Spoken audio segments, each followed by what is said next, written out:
ডাইনোসররা প্রায় ৬৬ মিলিয়ন বছর আগে বিলুপ্ত হয়েছে বলে ধারণা করা হয়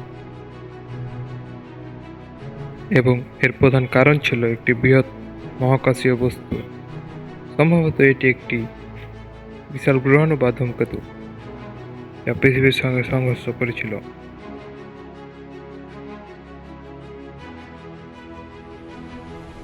এই সংঘর্ষের ফলে বিশ্বব্যাপী জলবায়ু পরিবর্তন ঘটে, যার মধ্যে ধুলোবালি এবং গ্যাস পৃথিবীর বায়ুমণ্ডলে ছড়িয়ে পড়ে।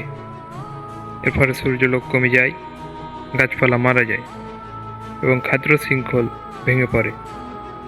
এছাড়াও আগ্নেয়গিরি, ব্যাপক অগ্নুপাত এবং জলবায়ুর ধীরে ধীরে পরিবর্তনও এই বিলুপ্তির কারণ হতে পারে।